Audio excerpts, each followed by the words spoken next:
um cargo para o qual ele foi eleito após uma competição internacional muito acirrada. Não é uma coisa assim muito fácil de ocorrer, portanto, mérito dele, mérito do Brasil. E, além disso, o Dr. Braulio, antes de ocupar esse cargo, ele foi, durante muitos anos, acho até que no início da discussão da CDB, a pessoa, o ponto focal do Brasil, que ajudou nessa construção toda da Convenção da Diversidade Biológica, e ele é internacionalmente reconhecido por ser um dos profissionais que tem praticamente a memória da construção desse instrumento. Portanto, ele também tem essa trajetória respeitável, além de ter sido nosso secretário de Biodiversidade e Floresta, lá do Ministério do Meio Ambiente, na gestão em que eu estava, portanto, por algum tempo, meu colega. Então, realmente, hoje é um dia muito especial para nós. E ele não veio especialmente para nos visitar, ele está atendendo a um pedido nosso, do nosso departamento de pesquisa e da nossa ministra. Ele veio, na verdade, participar de um outro evento internacional no Rio, mas nós pedimos que ele nos visitasse e conversasse conosco. Portanto, após essa atividade aqui mais pública, nós teremos um encontro mais reservado para discutir a agenda científica do Jardim, a maneira de criar mais interfaces e mais colaborações com a CDB, né? Então, hoje, ele está aqui atendendo a um pedido nosso, por isso eu quero agradecer muito, em meu nome, em nome da ministra, em nome de todos os nossos pesquisadores, viu, Braulio?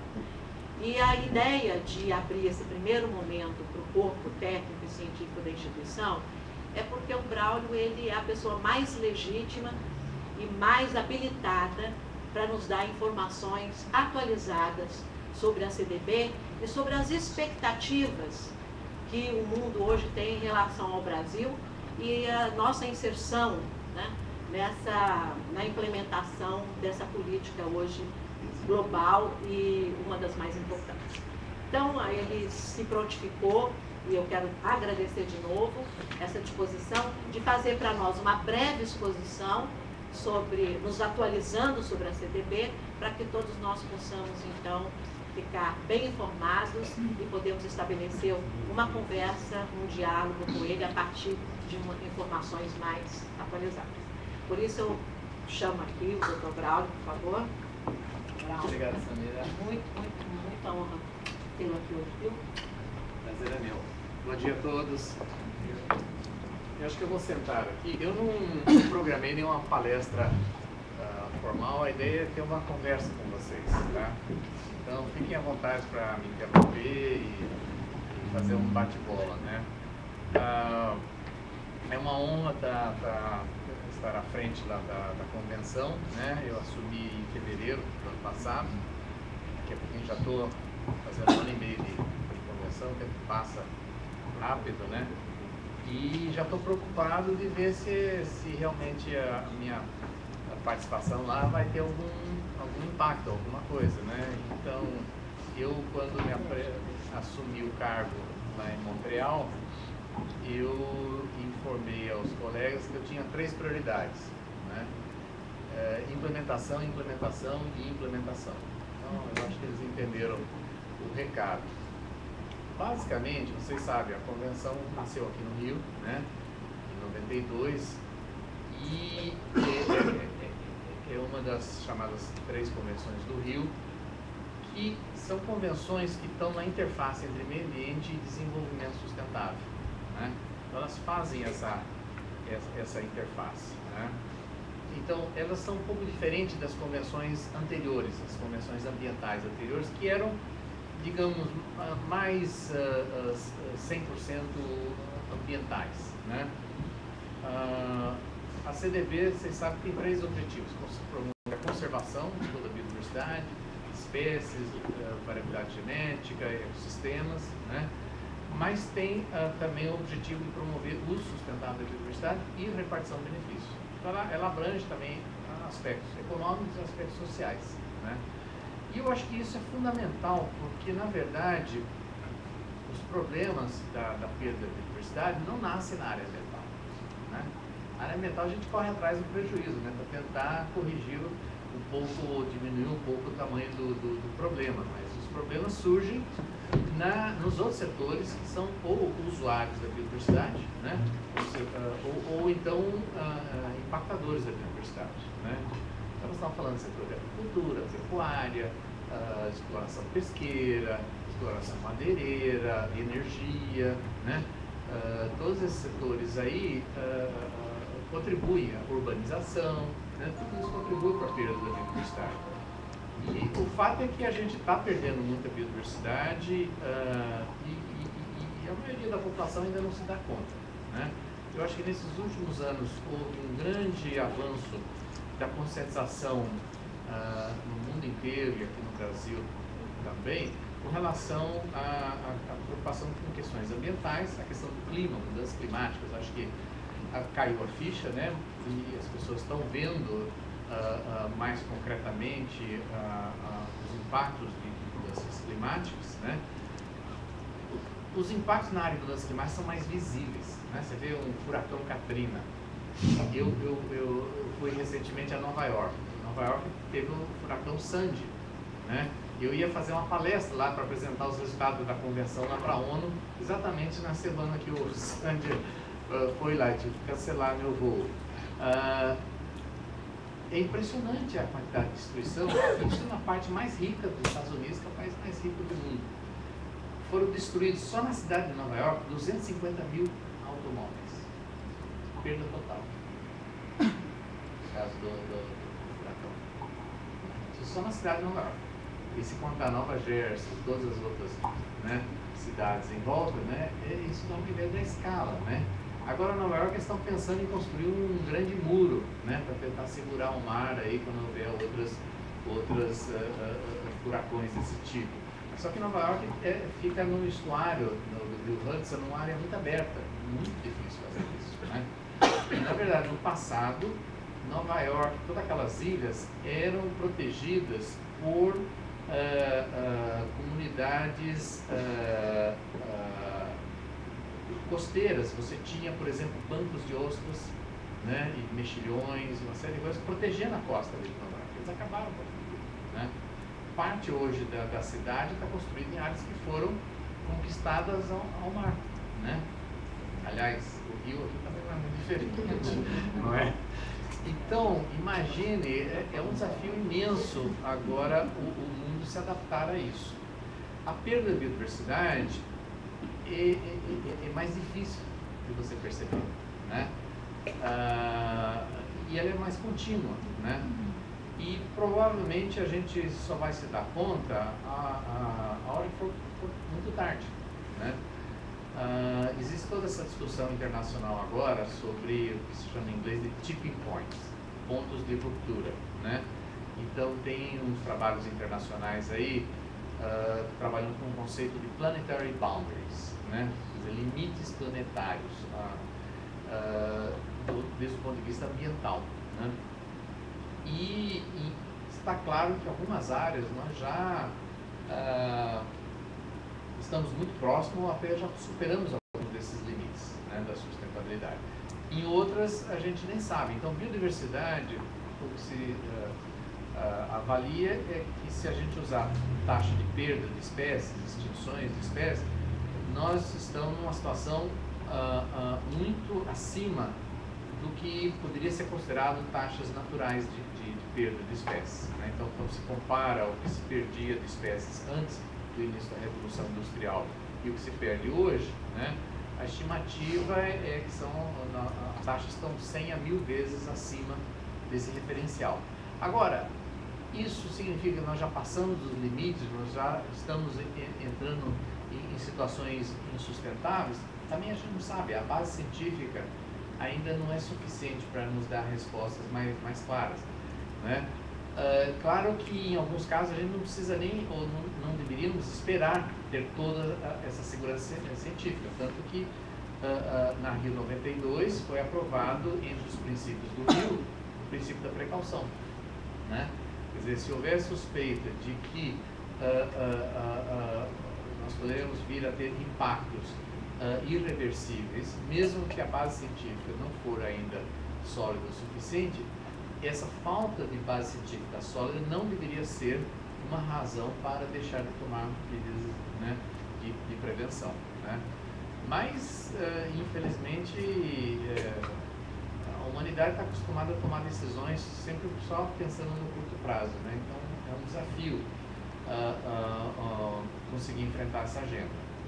A convenção, nesses 20 anos, eu acho que foi eficiente em cumprir seu principal papel, que é negociar acordos internacionais sobre a agenda nessa temática. Então, nós temos hoje uma agenda internacional negociada de biodiversidade, diferente da situação de clima. Nós ainda estamos brigando para tentar conseguir chegar num acordo sobre como, que metas de redução de emissão de gases de estufa, né, e outras medidas que os países vão adotar. Em biodiversidade a gente conseguiu isso.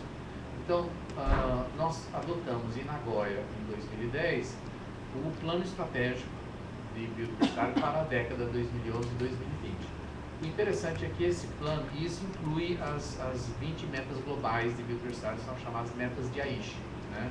Aichi é o nome da prefeitura onde fica a cidade de Nagoya. Esse é agora o grande referencial internacional de biodiversidade. E não é só da convenção. Todos os órgãos da ONU adotaram esse referencial.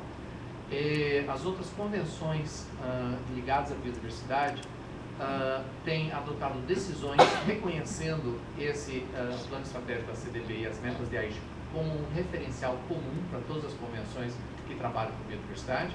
Tivemos, por exemplo, agora em março, em Bangkok, a última conferência da CITES, né, da convenção que mexe com o comércio de espécies ameaçadas, e lá eles adotaram decisões reconhecendo que os trabalhos da CITES contribuem para a implementação de algumas metas de Aichi, que essa agenda que a CDB negociou é o referencial geral de todas as convenções que trabalham com biodiversidade devem utilizar.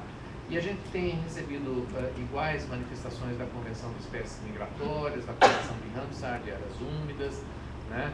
E mesmo as convenções mais especializadas, por exemplo, o Tratado de Recursos Fitogenéticos para a Agricultura e Alimentação, nós temos acordo de cooperação e nós estamos trabalhando junto para a implementação do Protocolo de Nagoya, né, que foi outro resultado da COP10 em Nagoya, que define pela primeira vez regras internacionais para acesso a recursos genéticos e repartição de benefícios. E a ideia é trabalhar muito junto com o Tratado de Recursos Fitogenéticos como um instrumento mais específico, mas que faz parte de um chamado regime internacional de acesso a recursos genéticos e repartição de benefícios. Então, há essa convergência. Outra coisa interessante que eu tenho visto e tenho estimulado bastante é a convergência das grandes ONGs internacionais. A IUCN, no ano passado, no último Congresso Mundial de Conservação, que aconteceu na Coreia, em setembro, eles aprovaram o novo plano estratégico da IUCN. Ele está todo montado em cima das metas de Aichi. Todinho. Né? Tá uma convergência muito boa. Eu fui agora, mês passado, em Ottawa, na Conferência Internacional da BirdLife International. Com mais de 100 organizações que trabalham com aves no mundo inteiro. Eles também aprovaram a nova estratégia deles, também montada em cima das metas de Aichi. Né? Então, isso é uma convergência muito boa. E agora, o desafio é como realmente juntar forças para a gente conseguir implementar. Porque o grande problema, e por isso que eu falei das minhas 3 prioridades lá para a minha equipe, nós conseguimos acordar na agenda. Ok, isso é o que tem que ser feito. Só que tem uma distância muito grande entre esses compromissos assumidos politicamente pelos países e a realidade em cada um dos países. Né? A distância é muito grande. Né? Eu não preciso contar isso para vocês. Né? Então, como fazer essa agenda avançar? Né? E claro que isso é difícil, porque nós estamos falando em mudar de forma substantiva como a humanidade trata a natureza. Né? Quer dizer, não dá, todo mundo concorda que business as usual, né, continuar a fazer as coisas da forma tradicional, não vai resolver. Né? Nós vamos cada vez continuar no caminho aí do desastre. Né? Agora, como fazer essa mudança? Isso é complicado. Por exemplo, agora em final de maio, nós tivemos a 7ª Conferência Internacional de Trondheim, na Suécia. Foi muito boa. Aliás, eu senti falta de alguém aqui do Jardim lá. Vocês têm que participar mais ativamente dessas coisas. Isso é algo que eu quero discutir com vocês hoje aqui. Eu pedi ao governo da Noruega que concentrasse na discussão dos desafios de implementação das primeiras 4 metas de Aichi. Que as metas de Aichi estão organizadas por grandes objetivos. Então, o primeiro objetivo é tratar das causas últimas que promovem a perda da biodiversidade. Então, são as mais difíceis de se tratar, né? Então, nós estamos discutindo questões de como mudar os sistemas de produção e consumo, a produção e consumo sustentável, né? Coisa que a Samira estava tratando lá no Ministério. É uma agenda muito complexa, mas fundamental. Essa é a meta 4. A meta 3 é fazer uma reforma dos instrumentos econômicos para sustar ou reformar todos os instrumentos de incentivos econômicos e subsídios que causam prejuízos à biodiversidade. E você sabe que está cheio de instrumentos econômicos que foram criados para objetivos específicos de promover desenvolvimento aqui, infraestrutura ali, promover agricultura aqui, pesca ali, etc. Mas a boa parte desses incentivos acaba tendo consequências negativas ao meio ambiente. Não foram desenhados para ter esse efeito, mas quando esses instrumentos foram desenhados, também não houve preocupação de evitar esse tipo de dano. Por exemplo, no mundo inteiro, todos os países financiam pesca. Eles subsidiam o combustível e eles financiam a construção de novos navios para pesca, né? O que isso causa? Isso aumenta o esforço de pesca, né? Então, isso provoca um estímulo à pesca não sustentável, né? Então, é esse tipo de incentivos econômicos que tem que ser reformado. De novo, é um grande desafio.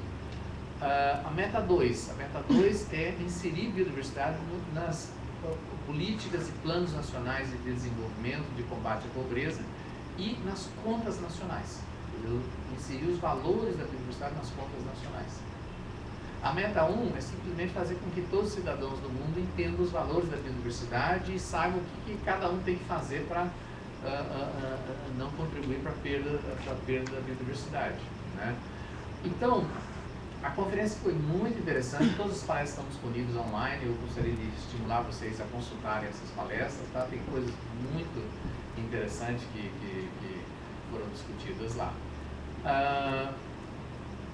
Como é que a gente faz? Quer dizer, a única saída que eu vejo é reforçar parcerias, né? Não tem uma solução única, não existe aquela bala mágica de, se a gente fizer isso, vamos solucionar todos os nossos problemas. Não tem. Então, na verdade, a gente tem que adotar um monte de medidas e nenhuma das instituições sozinhas tem a capacidade de fazer tudo o que é necessário. Então, nós temos que somar esforços, né?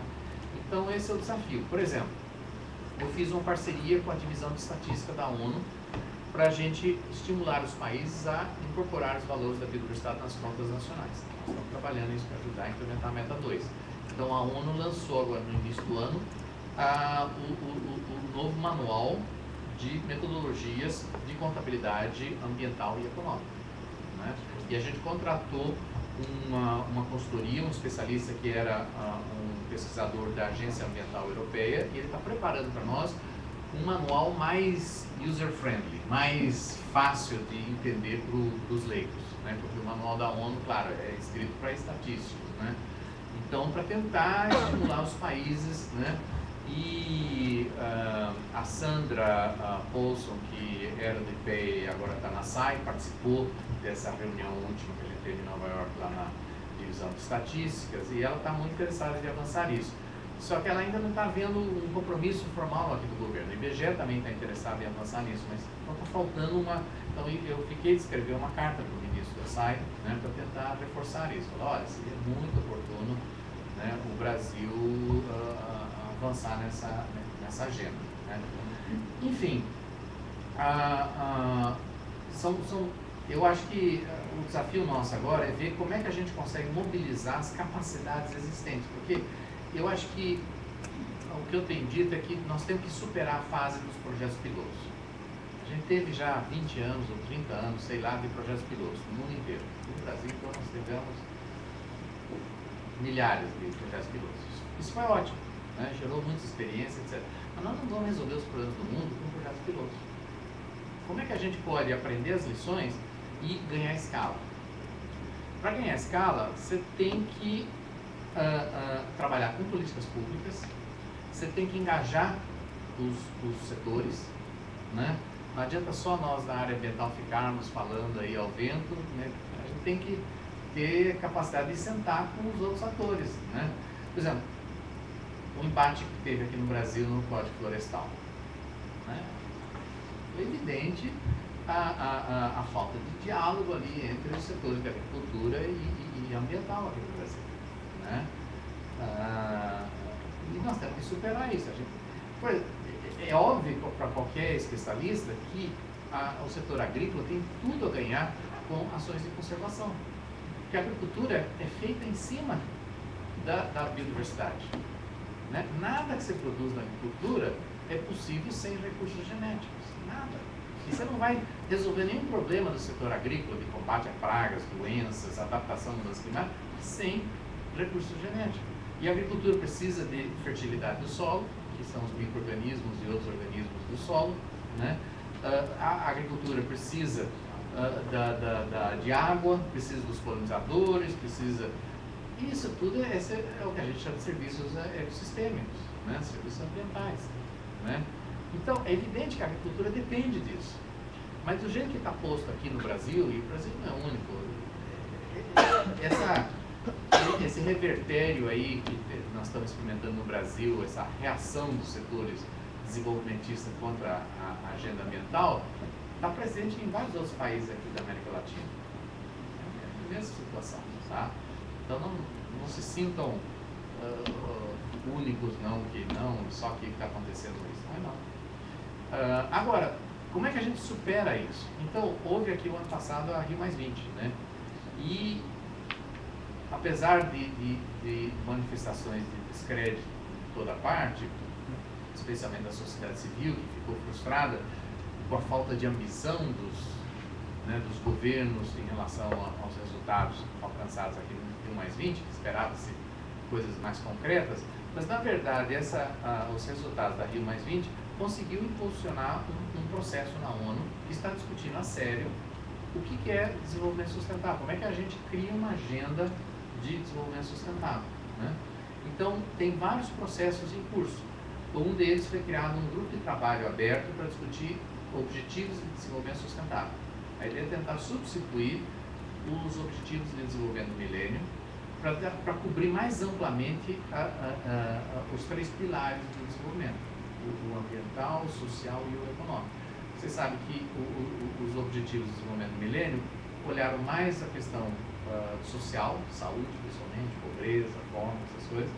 Tem um objetivo lá de meio ambiente, mas que não foi integrado com os outros, então ficou lá solto, né?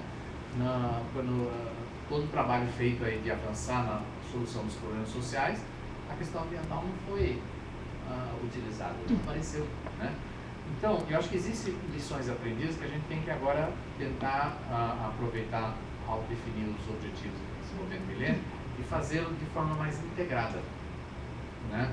Como é que a gente poderia, por exemplo, chegar a um acordo entre os países de que a gente precisa, por exemplo, de paisagens sustentáveis, onde você tem sistemas produtivos e conservação integrados? Porque não adianta também você ter áreas protegidas, né, desvinculada também do sistema produtivo, porque você precisa daquela biodiversidade dos serviços ecossistêmicos também para apoiar os sistemas produtivos, né? E isso não foi desenhado assim, porque a tradição nossa, não só no Brasil, da agenda ambiental foi feita separada de toda uma política, de uma agenda de desenvolvimento, né? Por exemplo, não se discute aqui no Brasil a importância da Amazônia como uma barreira para a introdução de espécies exóticas invasoras. O Brasil está protegido da invasão de pragas e doenças do resto do mundo pelo Oceano Atlântico, pelos Andes e pela Floresta Atlântica, pela Floresta Amazônica, né? está cheio de pragas e doenças que existem na América Central, Caribe e Pacífico, que não ocorrem no Brasil. E elas estão na costa da Venezuela, nas Guianas, mas elas não conseguem atravessar a floresta amazônica. Se a gente continuar a abrir a floresta amazônica, né, crianças, estradas, faltando a Rio Branco, Manaus, Porto Velho, né, e outras coisas do gênero, nós vamos criar justamente caminho. Não vai ter ninguém para usar essas rodovias, mas as pragas vão usar muito bem esses caminhos, né? E agora, agora, isso não está em discussão, quer dizer, e o setor agrícola não se dá conta do risco que eles estão correndo, né, com a fragmentação da floresta amazônica, né? Então, eu acho que um desafio nosso, e eu acho que aí nós temos que fazer a nossa meia-culpa também na área ambiental, é que nós temos discutido meio ambiente pelo meio ambiente. Eu acho que a gente tem que ampliar esse discurso e mostrar a relevância do meio ambiente, a relevância da biodiversidade para a sociedade. Eu acho que só assim nós vamos ter o apoio da sociedade para essa agenda, né? Por que biodiversidade é importante para a agricultura? Por que é importante para o combate à pobreza? Por que é importante para a agenda de água, para a agenda da saúde? E a gente sabe que tem essas relações, mas o pessoal do lado de lá não sabe, né? Quando se discute segurança alimentar, o que o pessoal fala? Ah, precisa aumentar a produção agrícola. Como se segurança alimentar fosse reduzida só a essa questão. No entanto, segurança alimentar tem que vir de uma agricultura ou de uma produção de alimento sustentável, capaz de resistir a eventos climáticos extremos, de secas e enchentes, né? Então, para isso precisa de biodiversidade, você precisa de floresta, precisa de áreas úmidas que consigam absorver o excesso de água, né? Senão você não vai ter essa produção de alimentos sustentável, né? Então, eu acho que nós temos que fazer um trabalho melhor na área ambiental de saber colocar essas temáticas ambientais dentro de um contexto mais amplo e mostrar o que é realmente relevante para essas outras agendas. Eu participei, por exemplo, de uma reunião na Holanda recentemente para discutir a questão de água como uma contribuição para os objetivos do desenvolvimento sustentável. E teve gente do mundo inteiro lá, todos os setores, foi muito interessante a reunião, mas ao final de 2 dias de reunião, o que ficou de resumo foi: nós precisamos defender o direito do acesso à água. Sim, tudo bem, isso é muito bonito, mas como é que você vai garantir isso, né?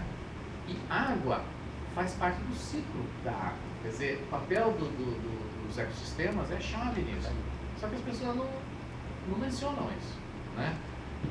Energia, um país como o Brasil, a energia vem principalmente do hidrelétrico, né?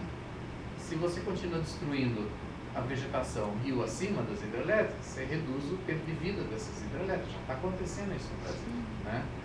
Os dados da ANEEL mostram que já perdemos aí de 15% a 20% da capacidade de acumulação de água nos grandes reservatórios hidrelétricos do Brasil. Isso significa redução do tempo de vida útil, significa que no futuro vai ter que construir mais hidrelétricas, causar mais impacto ambiental ainda, né? Então, esse é o desafio. Nós estamos agora, uma estratégia que eu estou tentando promover é iniciativas regionais. Isso é o que eu queria chamar a atenção de vocês. Nós temos que cair na real, quer dizer, como realmente encarar as realidades em diferentes partes do mundo e mobilizar as capacidades institucionais, individuais, de soluções, etc., para mobilizar mais a implementação de soluções, né? Então, eu tive agora, por exemplo, no Caribe, nas Ilhas Virgens Britânicas, há 2 meses atrás, foi lançada a segunda fase da iniciativa de desafio do Caribe, o Caribbean Challenge Initiative. Então, os países do Caribe assumiram compromissos de proteger 20% das zonas marinhas e costeiras até 2020. Então, isso vai além do objetivo da meta de Aichi, que é 17% de áreas terrestres e 10% marinhas. Eles estão indo além, porque eles sabem que no Caribe eles dependem 100% do mar, né? As áreas territoriais terrestres deles são muito pequenas, né? Então, eles criaram essa iniciativa e eu estou vendo agora como é que a gente consegue mobilizar mais apoio internacional para essa iniciativa. Como é que a gente, nem todos os países aderiram, então agora estão fazendo um esforço de tentar chamar os demais países do Caribe para participar. Agora, tem situações esdrúxulas. A principal indústria no Caribe é turismo. 25 milhões de turistas por ano. Eles não cobram nada do turista para proteger o meio ambiente. Eles têm medo, porque eles começaram 10 anos atrás com a indústria desses cruise, esses navios, e as indústrias falaram, não, se você começar a cobrar uma taxa agora, eu vou para outras ilhas, você vai embora. Imagina, e eles estavam falando em cobrar $10 por pessoa, e a indústria se recusou. É de matar, né? É de matar, né? Então, eles criaram agora um fundo caribenho de biodiversidade. Mas eles precisam encontrar fontes de financiamento para isso. E o turismo, a indústria turística deveria ser a grande fonte disso, né? Eu estou fechando uma parceria com a Conservation International. Eles realizaram, no ano passado, em Gaborone, em Botswana, uma reunião de presidentes de países africanos e assinaram a Declaração de Gaborone pelo Desenvolvimento Sustentável, com uma série de compromissos em relação à biodiversidade. Então, nós estamos agora tratando de fazer uma estratégia de como reconhecer melhor esses compromissos e como ampliar o apoio a esses países. Os países do Sudeste Asiático se organizaram, tem uma organização regional chamada ASEAN, ASEAN, e eles criaram um Instituto de Biodiversidade para dar apoio para todos os países do Sudeste Asiático para lançar a agenda da biodiversidade. Agora, na América Latina e Caribe, eu não estou vendo ainda muito disso. Quer dizer, Caribe tem essa iniciativa lá que nós estamos apoiando. América Central tem alguma coisa, eles criaram o CCAD como uma iniciativa centro-americana de desenvolvimento sustentável. Eles têm algumas instituições fortes lá, né, na Costa Rica principalmente. Mas eu não vejo aqui na América do Sul, por exemplo, iniciativas mais fortes. Eu acho que cabe ao Brasil. Eu acho que o Brasil tem que assumir um pouco mais. Claro, eu acho que o Brasil sofre da síndrome do país grande. A gente só olha para dentro, nosso umbigo, né? O resto do mundo não existe. Mas existe. E, bem ou mal, quer dizer, a gente sabe das mazelas do Brasil, mas o Brasil está quilômetros à frente de muitos outros países. Nós temos soluções, nós temos capacidade institucional, capacidade de pesquisa, coisas que muitos outros países menores da região não têm. Então, o Brasil, acho que tem uma responsabilidade, um papel de liderança. Uma liderança, não uma liderança de força ou coisa assim, mas uma liderança pelo exemplo, né? Uma liderança de compartilhar experiências, capacitação, etc., né? Então, eu acho que isso seria o meu pedido principal, sabe? Eu acho que as instituições brasileiras têm que pensar nesse papel que elas podem desempenhar lá para fora. E ao tentar ocupar um pouco mais desse espaço lá fora, eu acho que vão trazer ajuda também para ajudar aqui. Então, o Chico Mendes, por exemplo, né, tem que ser, como a Isabela disse, tem que ser o melhor instituto de conservação da biodiversidade do mundo, porque tem a administração da segunda ou terceira maior rede de áreas protegidas do mundo. Quer dizer, não pode ser só quantidade, tem que ser qualidade. Nós temos que conseguir transformar o Chico Mendes num grande instituto de referência mundial para a biodiversidade. Ele não é nem conhecido lá fora, na maioria dos casos, né? Por exemplo, a África do Sul consolidou seus institutos de pesquisa na área de biodiversidade há uns anos atrás, criando o SAN, o South African National Biodiversity Institute. Começou com os jardins botânicos da África do Sul. Esse foi o início do SAN. Claro que pode. Claro que pode. Começa hoje. Hoje? Vamos começar hoje. Eu acho que esse é o caminho. Colômbia criou o Instituto Humboldt. Eles estão fazendo coisas excelentes na Colômbia, né? Então, eu acho que tem modelos aí fora. Claro que cada país, cada situação vai ter que acertar seu próprio modelo. Eu não estou querendo sugerir para vocês, copiem esse modelo, mas se inspirem nesses outros modelos aí, né? Porque boa parte dessa agenda internacional de biodiversidade é só liderada pelos países e as organizações do norte. Nós temos que equilibrar essa balança, gente. E há muita receptividade lá fora para iniciativas do Sul. E todo mundo respeita o Brasil e, claro, fala de biodiversidade, todo mundo sabe, não, o país número 1 é o Brasil, né? Mas cadê o Brasil? Cadê as iniciativas brasileiras? Cadê as instituições brasileiras? Né? Então, eu acho que a gente tem que tentar buscar uma presença maior e, ao fazer isso, trazer também a experiência de fora aqui para o Brasil, que eu acho que pode arejar as discussões aqui internas, etc., reforçar parcerias, né? Então, eu acho que tem uma quantidade de oportunidades aí que o Brasil poderia aproveitar. Uma das coisas que eu estou estimulando, eu fiz uma chamada, quando eu fiz a minha fala de abertura da última conferência das partes lá na Índia, eu chamei os países membros da convenção e as instituições parceiras para serem campeões de implementação da convenção. Eu pedi que cada país, cada organização, olhasse qual é o seu mandato, quais são as suas áreas de expertise e assumissem o papel de liderança, em pelo menos, para ajudar, pelo menos, a implementar pelo menos uma das metas de Aichi, pelo menos numa região do mundo. Se não tem fôlego para olhar o mundo inteiro, então vamos trabalhar pelo menos regionalmente, né? Ou vamos, né? Então, a UCN organizou agora e lançou recentemente, com a participação do Chico Mendes, uma iniciativa chamada Os Amigos da Meta 12, Friends of Target 12. A Meta 12 é fazer com que até 2020 a gente consiga evitar extinção de espécies induzidas por atividades humanas, né? Isso é algo possível de ser feito, né? Só que a gente precisa de uma ação mais coordenada. Então, eles estão mobilizando as outras convenções que trabalham com biodiversidade, as CITES, a CMS e outras, e as grandes organizações. Então, se a UCN, a WWF, a BirdLife International, uma série de outros. Por exemplo, a BirdLife produziu um manual mostrando como as atividades da BirdLife ajudam a implementar as metas de Aichi.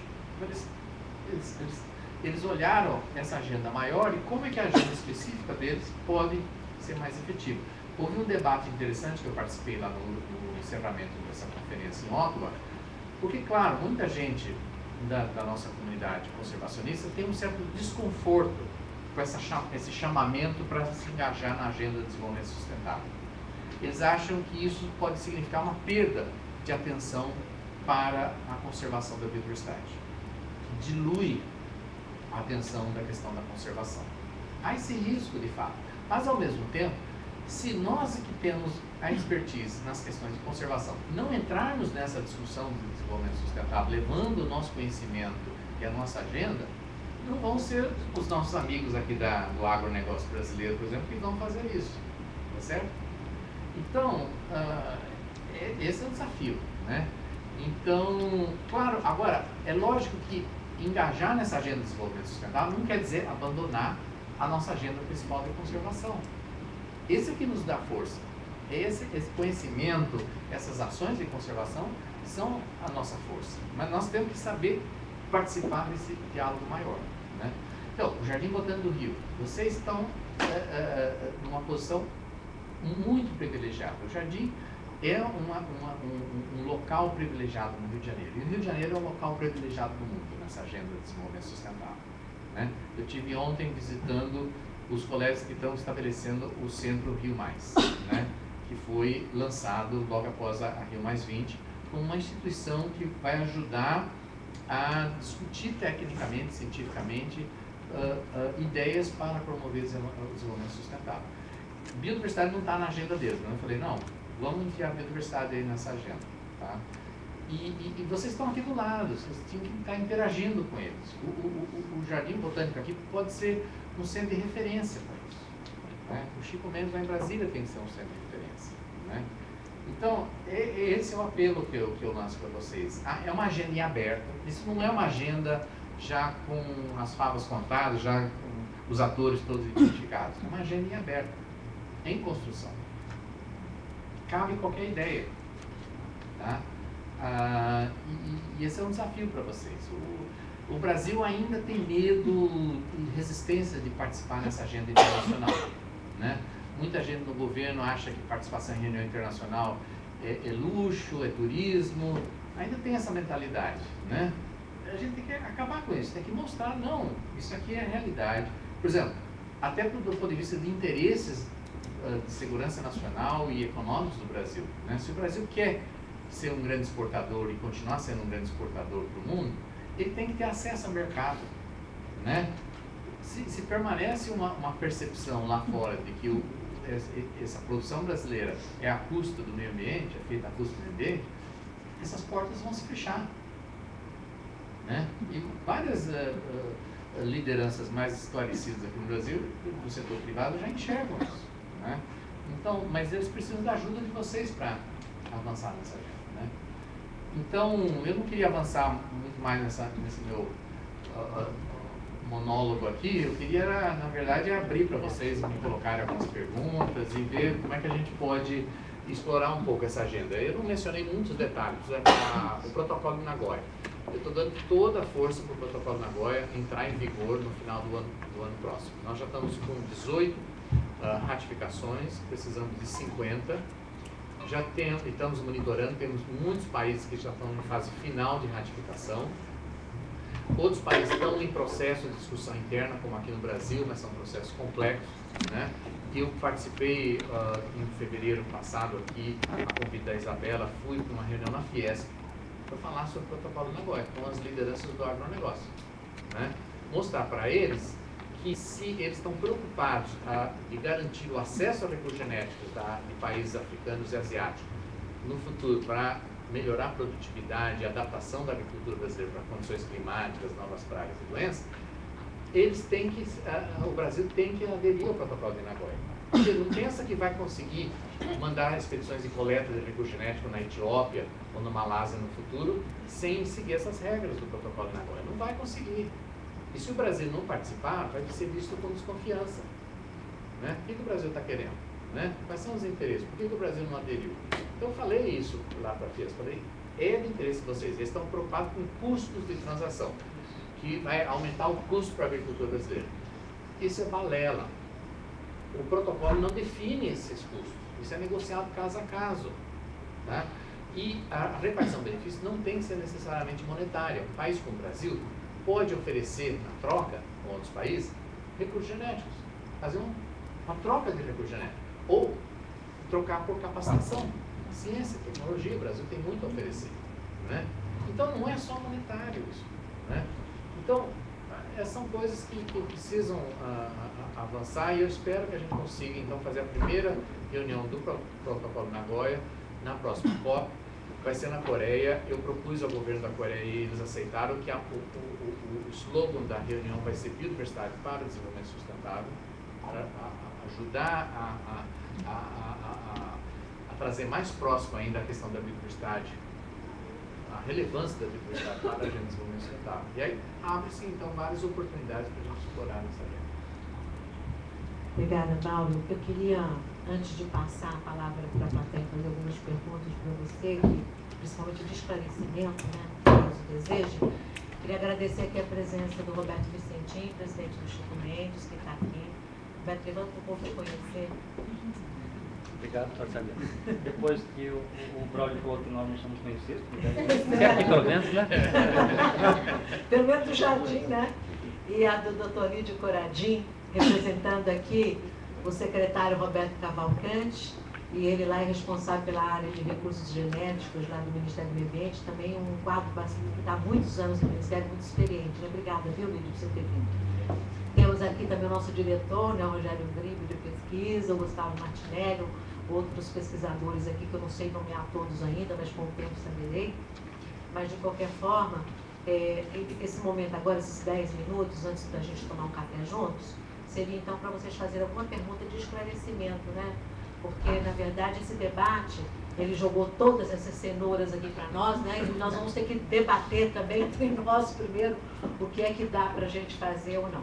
Mas, de qualquer forma, viu, o Braulio, eu acho que as suas palavras caem aqui como música para nós, porque a missão principal que a ministra Isabela me deu ao me nomear presidente do Jardim foi fortalecer a agenda científica do Jardim e elevar a qualidade do nosso papel como players importantes, como protagonistas na questão da conservação da biodiversidade. Então, se não for global ou internacional, pelo menos no Brasil, coisa que a gente ainda não é, né? Então eu acho que todas as suas palavras, todas as suas indicações de oportunidade são muito úteis para nós, serão muito úteis para nós, especialmente para mim que tenho esse desafio de gestão. Então, dito isso, quem gostaria de fazer alguma pergunta, por favor.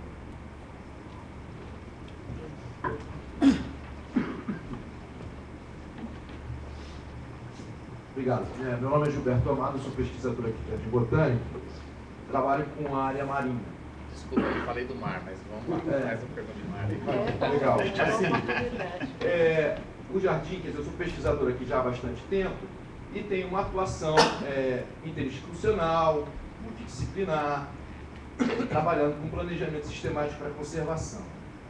Então, assim, para nós foi realmente uma grande frustração quando ocorreu a Rio+20, e a gente tinha uma expectativa de que algumas iniciativas do próprio Ministério do Ambiente para a criação de unidades de conservação. Então, a gente tem um cenário hoje, quer dizer, o governo Dilma e o governo Lula fizeram pouco esforço para criar unidades de conservação. Apesar do esforço da comunidade acadêmica, da comunidade científica, de gerar subsídios, né, para um planejamento sistemático para a conservação. Então, assim, eu queria chamar a atenção que para a área marinha, a nossa meta para 2010 era ter 10% da área marinha protegida. E hoje, a gente não tem nem 1% da zona costeira marinha protegida. Então, assim, a questão da frustração, a gente convive com ela, mas efetivamente, para a sobrevivência das populações, né? Por exemplo, o Banco dos Abrolhos, a gente tem 2 reservas extrativistas criadas e não implementadas. Então, assim, é mais uma questão executiva, né, e de governo mesmo, né, prioridade do governo, do que propriamente de um engajamento da comunidade acadêmico-científica na tentativa de solucionar esses problemas. Então, assim, é uma manifestação de que há um esforço, sim, muito grande, né, do nosso engajamento, mas, efetivamente, esse engajamento não resulta em ações que são de obrigação efetiva do Estado brasileiro. Então, é uma colocação, assim, que eu acho que está na pauta, né, de toda a comunidade acadêmica voltada para a questão ambiental no Brasil hoje. Pronto, eu vou sugerir que a gente faça 2 ou 3 e aí você responde em bloco, okay. Tá bom? Tranquilo. Por favor. Lívia.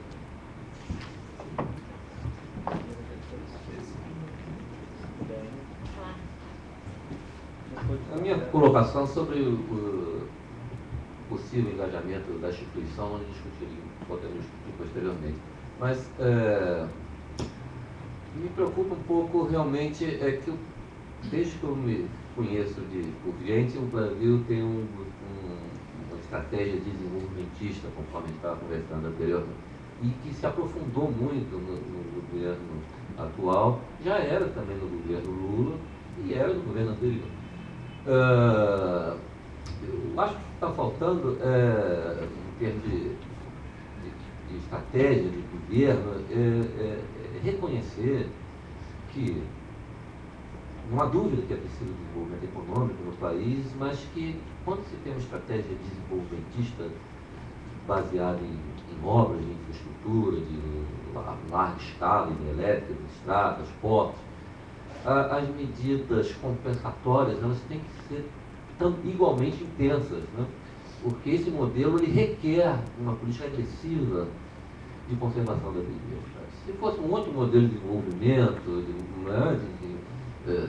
que não tivesse essas demandas de tanta ocupação do território, expansão das fronteiras agrícolas, abertura de novas estradas, poderia-se até pensar em outras estratégias, mas atualmente eu acho que é preciso, ao se manter essa estratégia, e me parece que a população brasileira demanda infraestruturas melhores, mais atividade econômica, é necessário incorporar na política de governo, como foi, de certa maneira, no meu entendimento, discordando um pouquinho do Gilberto, a criação de unidades de conservação durante o governo Lula. Nós tivemos eu não me recordo bem o número, mas muitos milhões de hectares de unidade de conservação criados, né? Então, essas duas coisas têm que vir juntas. Quanto mais intenso o modelo desenvolvimentista, maior a preocupação de uma política de conservação da biodiversidade e criação de novas unidades. Eu me recordo com um pouco de saudosismo, Braulio, a década de 90, final e início quando a gente tinha mais discussão. Nós tínhamos, por exemplo, a questão das áreas prioritárias para a conservação, grandes discussões científicas em relação a isso, a discussão também da formação dos corredores de biodiversidade no país, mas que um pouco se apagou e hoje nós estamos, parece que, começando de novo, né? Como iniciativa de governo, tem algumas que eu gostaria de citar, que talvez seja do seu interesse. Recentemente, o Ministério da Ciência, Tecnologia e Inovação propôs, e está em fase final de aprovação, alguns estudos de pesquisa interessantes, inclusive na área marinha, né, e na área de Mata Atlântica. O Museu Melo Leitão, ligado ao Ministério da Cultura, agora vai se transformar num Instituto de Pesquisa da Mata Atlântica, o mesmo modelo do Instituto Nacional de Pesquisa da Amazônia. Então, algumas coisas estão acontecendo para dar um suporte científico maior. No entanto, me parece que aquela ação que a gente observou no governo anterior, estratégia de desenvolvimentista, mas acompanhada fortemente de criação de unidades de conservação e outras medidas para a conservação da biodiversidade, está um pouco esquecida atualmente, e acho que é importante a ação nesse sentido. Gustavo, depois Vicentinha, aí ele responde, depois a gente volta. Você levantou a mão, não? Então, o Vicentinho. A Samira deveria ter nos avisado, provavelmente o debate aqui está sendo transmitido online para o Brasil e o mundo. A senadora Cátia Abreu acaba de responder ao Dr. Braulio e ao Gilberto também. Na verdade é um artigo que ela está publicando hoje, e o título é o seguinte: criação de unidades de conservação em terras indígenas pode reduzir o PIB em 204 bilhões, né? E aí diz o seguinte, o nome do colega? Rogério. Como o Rogério. Ela também dialoga com o Rogério, tá certo? Então ela está realmente assistindo o debate. Ela diz o seguinte: a perda de 204 bilhões de bola, né? Até 2018. Esse será o prejuízo se mantidas as taxas de criação de unidade de conservação e demarcação de terras indígenas dos governos Lula e FHC. Ou seja, então... Tem que botar o pé no freio. É válido o seu saudosismo, oxalá se nós crescêssemos, né, na criação como no ritmo que foi nos anos passados. Mas o artigo merece, naturalmente, uma resposta contundente e nós o faremos. Vamos pedir aqui ajuda ao Dr. Braulio, né? Porque ela está exatamente na contramão de tudo, né? E além da pecha ideológica, digamos assim, é uma visão completamente acientífica, né? Porque não considera, e vejo como é falso o discurso daqueles todos uníssimos, né? Entre os nossos e os do outro lado, que dizem não precisaremos derrubar nem mais uma árvore para triplicar a produção agrícola e pecuária do Brasil, porque temos tantos milhões de hectares em terras degradadas, só na Amazônia são 30 milhões, essa história toda. Então, uma reação dessa, né? E outra, sabemos todos, a taxa do desmatamento do bioma cerrado, por exemplo, nesse momento é 2 vezes o mais do que a taxa do desmatamento da Amazônia. Então, a fronteira agrícola, que muitos, inclusive o IBGE, num determinado momento considerava fechada, está plenamente aberta, em expansão, e marcha sobre os remanescentes justamente do Cerrado, né? Esse tal de Mapitoba aí, que é o Maranhão, Tocantins, Piauí e Bahia, né? O polígono da expansão da soja, aí, do algodão e tudo mais. Então, eu digo isso apenas para chamar atenção e para também convidá-los a ler a crítica, que nós faremos e para dizer o seguinte... E divulgar no Facebook e tudo. Vamos ter que fazê-lo, né? Não vou me prolongar, a resposta aqui é do Braulio, mas, como diz, aqui o ambiente está mais crítico do que nas ruas aí, doutor Samir. Mas eu acho legítima a crítica. É essa que pede mais a ousadia e uma atitude mais positiva e o contraponto em relação ao desenvolvimentismo, né? Quer dizer, nossa agenda aqui tratada, ela é pós-desenvolvimentista, mas o modelo de crescimento econômico do país é essencialmente desenvolvimentista. E marginaliza, assim, a meu modo de ver, né, uma política mais integrada de conservação. Então, eu quero valorizar essa dimensão da ação política que os colegas reclamam aqui, né, porque é disso que se trata fundamentalmente, porque não anula em nada as recomendações do Dr. Brau, né, dessa integração institucional, dessa mobilização das capacidades. É verdade, nós saímos por aí dando tiro, cada um para um lado, porque também nesse país o campo socioambientalista que sempre unificou, né, as forças políticas, independente de suas matizes partidárias, ideológicas, em defesa da natureza, do meio ambiente e da sustentabilidade, também está muito fragmentado, né, por vários fenômenos inerentes da política, que tem a ver com a ruptura da ministra Marina com o governo, a saída, a constituição de um novo campo de força política partidária, né? Então, nós sofremos isso tudo. A verdade é essa, na academia, na sociedade e no governo também. Por último, nós estamos aí sob orientação e o chicote da ministra Isabela, trabalhando fortemente para... começou quando eu cheguei, ó, mas ela tem um guardado aqui também no aeroporto, quando ela desce aqui, ela pega. Então, em outubro, a ministra quer subir a rampa do Palácio com um pacote de propostas de criação, certo? A rigor, hoje não seria justo a crítica à presidenta Dilma, eu diria assim, porque ela não foi confrontada ainda com uma exigência realmente de criação, porque eu me peço desculpa que estou prolongando realmente, mas me sinto na obrigação de dar esse esclarecimento, né?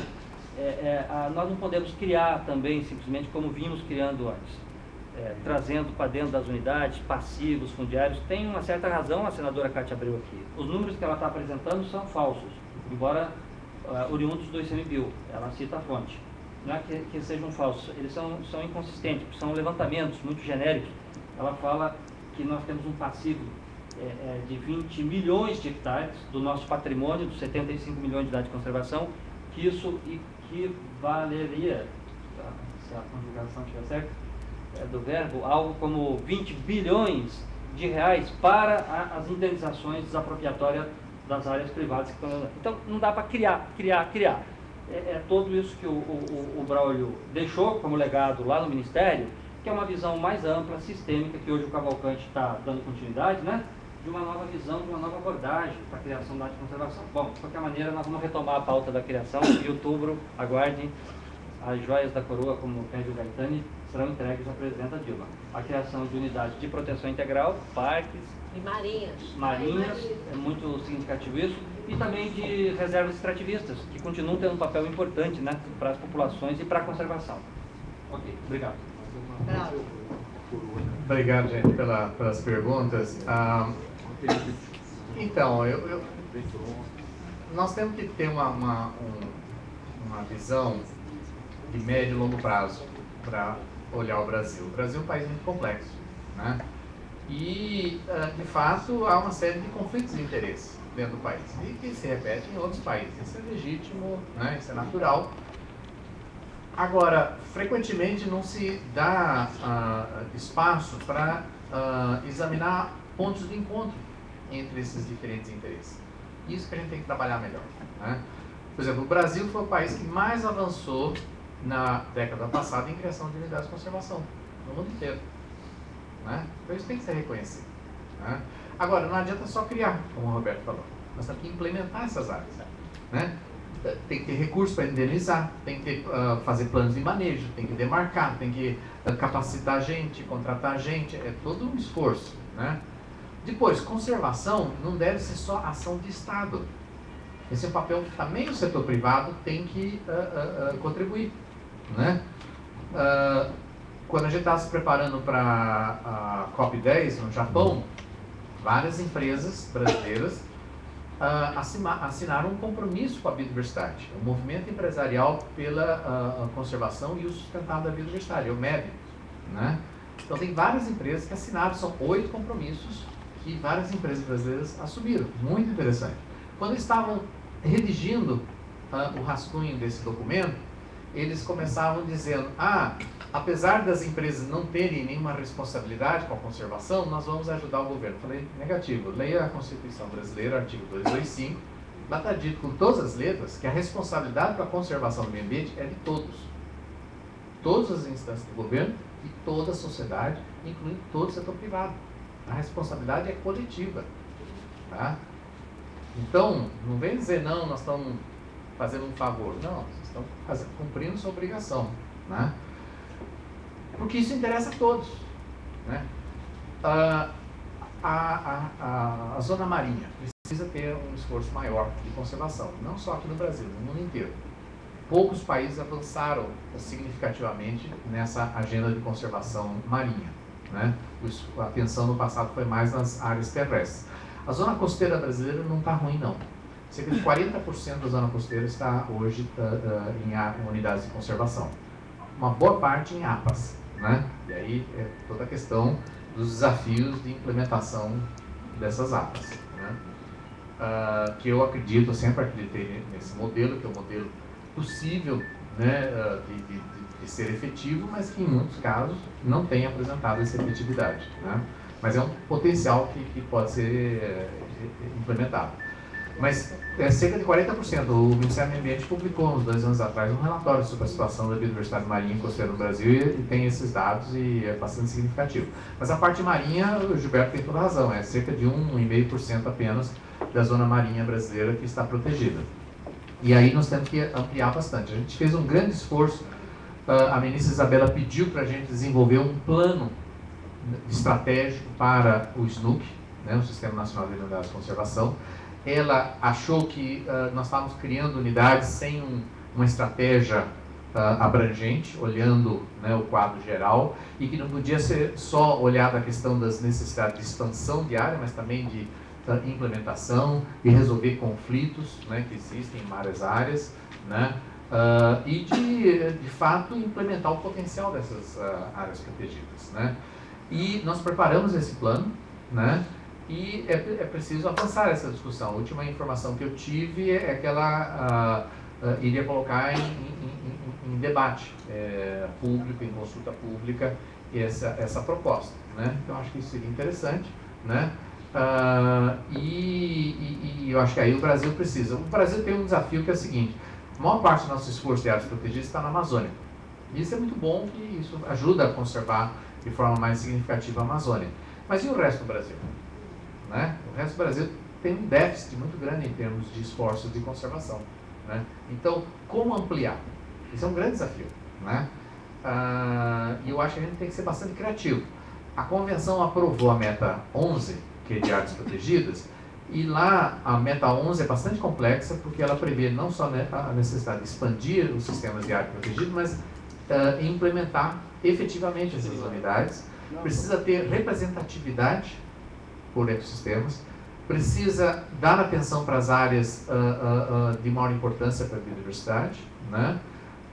Precisa ter conectividade, né? Então tem uma série de qualificativos, então não é tão simples atingir esse objetivo. E também essa meta identifica que nós devemos ter a capacidade também de reconhecer esforços de conservação que não sejam oficialmente reconhecidos dentro do Sistema Nacional de Unidades de Conservação. Então, aqui no Brasil, nós estamos falando de terras indígenas, nós estamos falando de Código Florestal, APP e Reserva Legal. Por que não valorizar essas áreas? Por que não considerar? As RPP são, fazem parte do SNUC. Mas as APPs e as reservas legais, que representam cerca de 30% do que existe no Brasil de natureza, não são reconhecidas no Brasil como contribuindo formalmente para o esforço de conservação. Por que não? Por que não reconhecer? Claro que tem reservas de terras indígenas e APP que já foram detonadas. Então essas não devem ser, de forma alguma, contabilizadas. Mas pode associar com os instrumentos econômicos, de incentivos. Claro. Então eu acho que isso é um desafio que o Brasil tem que enfrentar. Por que não? Para o futuro dessas terras indígenas, né? Então eu acho que a gente tem que olhar esses desafios. A questão do conflito com a agricultura é uma realidade. O Brasil tem um potencial agrícola muito grande, tem sabido expandir a agricultura. O Brasil é o maior centro de excelência da agricultura tropical no mundo, né? Graças à Embrapa, né? Então, eu acho isso muito bom. Agora, não dá para continuar na trajetória antiga de só achar que só pode aumentar a produção via expansão da agricultura com novos desmatamentos, porque está cheio de terras degradadas, né? O próprio setor agrícola reconhece isso, e ele precisa fazer um trabalho melhor de utilizar essas áreas, né? Agora, eu espero que parte dessas áreas degradadas sejam também recuperadas para voltar a ter mais áreas naturais e recuperar serviços ambientais. Então, é preciso ter um equilíbrio entre essas coisas. Eu acho que agora, passado toda a discussão maior de revisão do Código, eu acho que o Brasil tem um grande potencial agora de avançar com ações de recuperação de áreas degradadas, né? Só pelo as exigências que estão mantidas no Código e os instrumentos que nós temos, né? Do cadastro ambiental rural, do mapeamento, do monitoramento que a gente faz por satélite em todo o Brasil, né? Das novas imagens de satélite que o Ministério adquiriu agora, de alta resolução, né? Do Rapid Eye, que tem 5 metros de resolução para o Brasil inteiro, né? As experiências que a gente já tem de recuperação de áreas degradadas, tem o Pacto de Restauração da Mata Atlântica, tem vários consórcios municipais, tem iniciativas como Itaipu, existem várias, quer dizer, não estão partindo do zero, tem várias iniciativas boas aí, né? Agora, precisamos ganhar escala, né? Então eu fiz esse desafio aos colegas lá do Ministério do Meio Ambiente, falei com o Paulo Guilherme, falei com o Roberto Cavalcante, falei com o Carlos Klink, falei, gente, o Brasil tem condição de apresentar ao mundo uma proposta, né, de recuperação de áreas degradadas, né, até o final dessa década ou então indo até a próxima década. O Brasil é um dos países que tem maior potencial de avançar nessa área, né? Então eu espero que isso aconteça. A parte marinha, a gente avançou muito com projetos para abrolhos. Eu acho que está bastante amadurecido, eu acho que tem condição de apoiar. Havia resistências na marinha, havia resistências no setor de pesca, há resistências no setor de petróleo e gás. Essas são realidades de conflito de uso de área. A Marinha é preocupada com navegação, por exemplo, né? A Marinha tem preocupação de expandir muito as áreas protegidas e acabar interferindo com rotas de transporte, de navegação. Então, é uma preocupação legítima.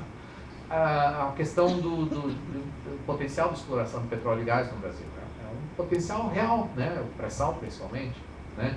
Agora, não dá para avançar no pré-sal, como o Rogério falou, e não ter as compensações adequadas, né? Então, não é questão de um ou outro. Não, acho que tem que ter os dois. Então, vamos explorar o pré-sal, sim, direito, para não vazar petróleo, né? Mas vamos fazer os investimentos ambientais que precisam ser feitos. É uma pena que toda essa discussão do royalty de petróleo, a questão ambiental desapareceu dos debates, né? É lamentável. Esse era o principal objetivo do royalty, era fazer investimento nos estados confrontantes com as áreas de exploração que estão sujeitos a impactos ambientais. Ficou com a agenda social. Ficou só a agenda social e de educação, que são importantes, e saúde. São todas as agendas importantes. Não pode deixar a agenda ambiental de fora, né? Se isso ficar assim, vai ser lamentável. Vai gastar mais para curar o povo. Vai. Gente, nós estamos com o tempo agora já contado, uma última rodada e aí nós encerramos. Quem gostaria de fazer alguma pergunta para o Dr. Braulio? Claudson é o nosso novo diretor aqui de operações do Jardim Botânico, aquilo que antigamente a gente chamava da prefeitura, para manter o jardim arrumadinho e também responsável pelas coleções do apoio. Pensando aqui no grande potencial educativo, né, do Jardim Botânico, lembrando desse documento que a ministra Isabela apresentou aqui para a gente, fresquinho, de junho de 2013, né, a Agenda de Ação para o Desenvolvimento Sustentável, que tem 10 desafios estratégicos. O nono é sobre serviços ecossistêmicos e biodiversidade. E, num dos parágrafos, diz que a gestão deve ser transformada, que terá que se basear não só em dados científicos sólidos, mas também aproveitar as ferramentas de mobilização social e de mudança de comportamento que a sociedade civil e os meios de comunicação social modernos podem facilitar. Então, isso é uma coisa que interessa bastante para a gente, quer saber se já existe alguma reflexão sobre como utilizar essas ferramentas, e a gente está vendo agora essa mobilização no mundo todo utilizando essas ferramentas, e como que, do ponto de vista da conservação da biodiversidade, alguém já pensou alguma coisa que a gente possa ter como referência inicial? Alguém mais? Aqui e ali. E com isso a gente encerra, tá bem? Então, que bom, Cláudio, que a gente pensou a mesma coisa. Uma coisa que eu ia te perguntar, Braulio, então, eu estou participando de um grupo. Se identifica, por favor, depois eu vou saber quem está falando. Maria Tereza Gouveia, do Serviço de Educação Ambiental daqui. E aí, tem muito a ver com o que você falou, quer dizer, na contramão disso, não sei se você está acompanhando o Inventário Nacional Florestal pela SBF, e aí eu estou analisando, né, a pedido dos colegas, o roteiro de entrevistas, que na verdade vai ser um questionário, não tem quase pergunta aberta, do socioambiental. E aí, Cláudio, o triste é que quando, por exemplo, serviços ambientais, no momento que se percebe, pergunta para todo e qualquer grupo social, né, brasileiro, que é o Inventário Nacional, o formulário é nacional, aí tem perguntas sobre percepção, que pergunta para qualquer pessoa, né, que são pontos amostrais, assim, duas palavras que você entende por serviço ambiental, duas palavras que você entende por sequestro de carbono. A gente até brincou, né? Dependendo da região do estado do Rio, a pessoa vai falar assim, ah não, aqui é pacificado, não tem sequestro. Porque isso aqui é triste, porque aí essa massa, né, as pessoas que vão ser entrevistadas, com o papel governamental, esse formulário foi preparado pelo governo para ser aplicado em toda a nação, claro que os estados estão buscando subterfúgios, né, que tanto atendo o mapeamento, né, com essas perguntas, mas, por exemplo, eu fui convidada para traduzir essas perguntas de uma outra forma e não usar esses jargões. Então, assim, é uma coisa que me preocupa muito, porque aí as informações que vêm na contramão são facilmente apropriadas de formas muito diferenciadas, talvez que provavelmente muito enganosas. Né? Então, queria só fazer esse adendo, que ferramentas nós temos, só que as pessoas têm que aprender a usar as ferramentas para falar com a sociedade, seja da forma que for, e principalmente quando se introduz uma questão de uma pesquisa socioambiental. Então, eu só queria fazer, que é um momento, né, vai começar agora, é um trabalho extenso que vai dar subsídios para várias ações, conservação de todos os aspectos da conservação. Né? E aí tem esse grande furo na montagem do instrumento. Obrigada.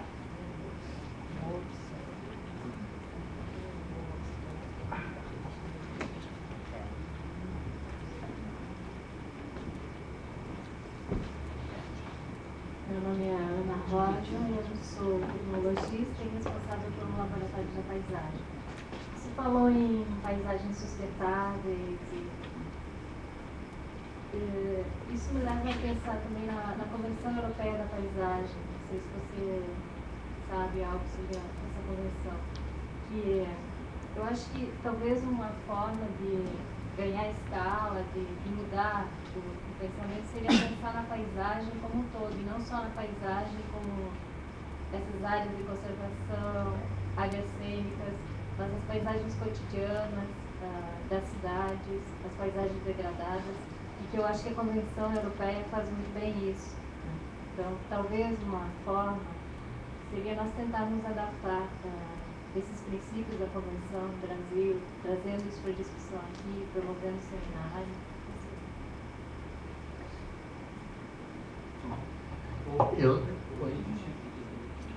Depois o Lídio comenta no final, porque ele é governo. Eu não conheço essa Convenção Europeia de Paisagens, mas eu concordo com você. Quando eu falo paisagem, eu estou me referindo a paisagem ampla, né? Incluindo áreas de ocupação rural, atividades rurais, áreas urbanas, etc.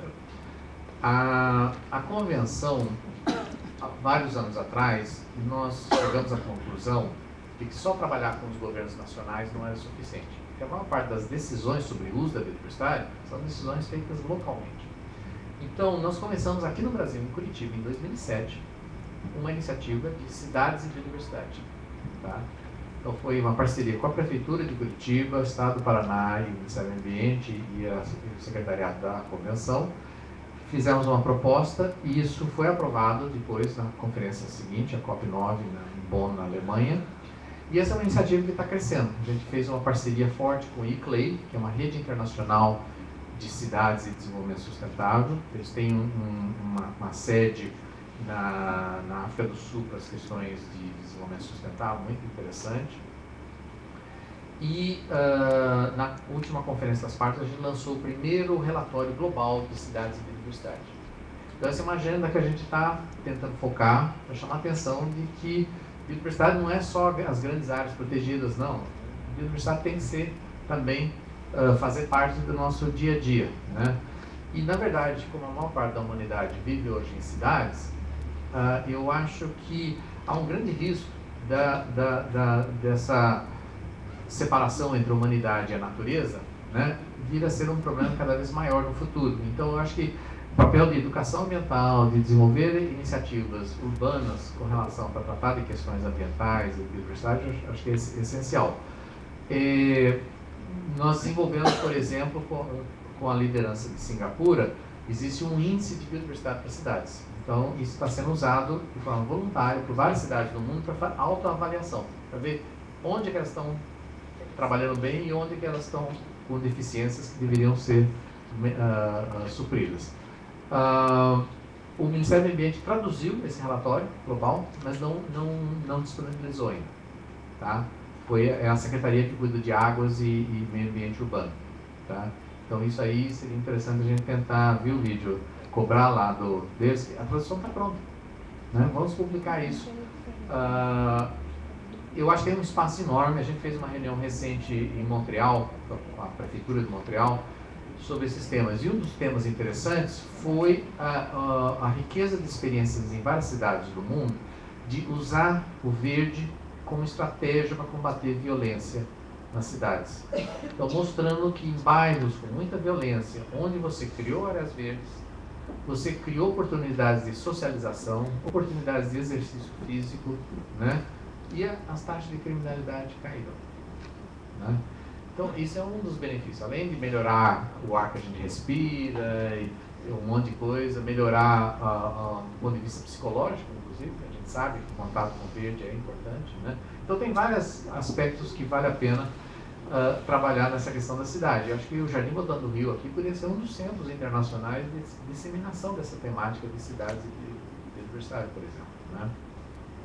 Além do mais, as cidades são os grandes centros de consumo. Então, o que se faz aqui impacta a biodiversidade no resto do país e no resto do mundo. Então, é importante dar mais conscientização para os cidadãos. Nossa amiga Samira aqui é a responsável pelo melhor trabalho no Brasil com relação à opinião, enquetes de opinião pública sobre o que os brasileiros pensam sobre o meio ambiente. E ela tem feito isso desde a Rio 92. É a melhor série histórica que eu acho que tem no mundo inteiro, em qualquer outro país, né? De ter sido feita a cada 3, 4 anos, repetida, mantendo a padronização de questões, claro, sempre introduzindo também questões novas, mas mantendo as questões antigas para permitir uma série histórica, uma comparação. 20 anos. 20 anos. E é uma fonte riquíssima de informação. Quem não olhou isso, eu sugiro que vocês deem uma olhada. É inegável que aumentou muito a conscientização, quer dizer, a familiaridade com que o cidadão tem hoje com temas ambientais aumentou muito nesses últimos 20 anos, é incontestável. Ao mesmo tempo, alguns problemas continuam. Quer dizer, quando o questionário pergunta, né, quem é responsável pela questão ambiental, o pessoal só aponta para o governo ou para as empresas. Né? Ninguém se identifica como parte do problema enquanto consumidor, por exemplo. Pequena parte. Né? E depois, quando a gente pergunta o que cada indivíduo está fazendo, aí é triste. Né? A quantidade de engajamento das pessoas para realmente trabalhar nas questões ambientais ainda é muito pequena. Precisa ser ampliado. Né? E pode ser feito de várias formas. Trabalhar na sua escola, na sua empresa, no seu bairro, etc. Tem vários níveis de participação. Isso ainda é muito incipiente, precisa ser melhorado. Nós temos a meta 1 de Aichi, que é, até 2020, assegurar que todos os cidadãos do mundo entendam o que é biodiversidade e fora do problema do jargão. Eu lembro que aqui durante a Rio 92 tinha uma rádio aqui local entrevistando as pessoas na rua. E ele perguntando, o que é biodiversidade? O que não sei o que? As respostas eram, né? Tinha gente falando, ah não, essa é a nova filosofia do Dalai Lama, né? O Dalai Lama esteve aqui no Rio, na Rio 92. Então, esse problema do jargão realmente tem que tomar cuidado. Né? Mas é um grande desafio, porque de fato nós precisamos mudar a percepção que as pessoas têm das questões ambientais e a valorização. Muita gente não vê essas questões ambientais como afetando o seu dia a dia, né? Eles acham que são questões distantes. Ah, esse problema lá na Amazônia, né? Tá pegando fogo e tá desmatando, né? Não vê que é da sua realidade do dia a dia. É o alimento que a gente consome, é o remédio que a gente usa, né? Todas essas coisas, né? Então, isso eu acho que tem que ser feito um trabalho melhor. E é um grande desafio. Eu já pedi para a Samira e renovo o meu convite. Eu quero a ajuda da Samira para a gente pensar com a experiência brasileira como é que a gente pode olhar e fazer isso ao nível global. É um grande problema. Como é que nós vamos poder, em 2020, avaliar se houve progresso ou não na forma com que as pessoas veem a questão da biodiversidade? Isso é um problema metodológico complicado, não é fácil, né? E aqui, quanto dos visitantes do Jardim Botânico do Rio saem depois de um dia de passeio aqui levando algo positivo? Que avaliação nós temos disso? Será que é suficiente? Ou será que a gente tem que fazer um trabalho melhor, né, de aproveitar essa visita prazerosa no Jardim Botânico para algo que realmente tenha um impacto na vida dessas pessoas, né? Isso é um desafio, né? Então, enfim, a participação aí do Jardim pode ser feita várias formas diferentes. Os meios de comunicação modernos são um potencial fantástico, que a gente precisa aprender a usar isso, né? Por exemplo, a Agência Ambiental Europeia, eles passaram a deixar de ser um órgão que simplesmente transmitia informação sobre o estado do meio ambiente para ser um órgão receptor de informações do cidadão. Então, você entra no site da Agência Ambiental Europeia, junto com as avaliações de qualidade das praias, dos rios, não sei o quê, tem as informações dos cidadãos, dizendo, essa avaliação que vocês fizeram tá uma porcaria, viu? Eu fui lá naquela praia, tá tudo sujo, tá não sei o quê, tal. Quer dizer, cada cidadão tem condição de contribuir. Por exemplo, quando os visitantes das nossas unidades de conservação, Roberto, né? Cadê os depoimentos dos visitantes das nossas unidades de conservação para dizer o que elas viram lá, o que elas constataram da efetividade daquelas unidades, o que elas perceberam da biodiversidade naquelas áreas, da importância? Cadê esses testemunhos? Quer dizer, como é que a gente pode usar esses meios modernos, né, de comunicação para capturar isso? Hoje em dia você vai fazer reserva de qualquer hotel no mundo, você entra na internet, você tem a opinião de todo mundo. Deve ter opinião também ali meio comprada só para falar mal do hotel do concorrente, né? Mas certamente que tem muita informação interessante, né? O Museu de História Natural de Paris criou uma iniciativa que é pedindo para os cidadãos mandarem fotos sobre animais visitando plantas. E eles usam os pesquisadores para identificar. Então, o cidadão tem só que tirar uma foto, dizer onde que tirou e pronto, mandar, né? E está fazendo esse acervo de informação coletado pelos cidadãos.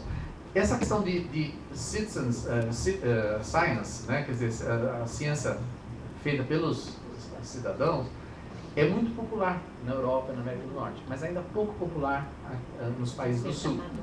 Então nós precisamos estimular isso mais aqui no Brasil. Quer dizer, os próprios cidadãos como observadores. Quer dizer, existe percepção de que a biodiversidade está desaparecendo na cidade. A quantidade de aves cantando, a quantidade de cigarros está diminuindo. Será que isso é real ou não? Como é que a gente conseguiria informação sobre isso? Como é que os cidadãos poderiam nos ajudar? No Rio, ao contrário, eles acham que aumentou a presença dos animais na cidade, na última enquete que eu fiz. Então, maravilha, maravilha. Em Brasília a percepção está diminuindo, mas não é maravilha, eu acho que é porque os macaquinhos não têm lugar para ir. Pode ser um problema, né?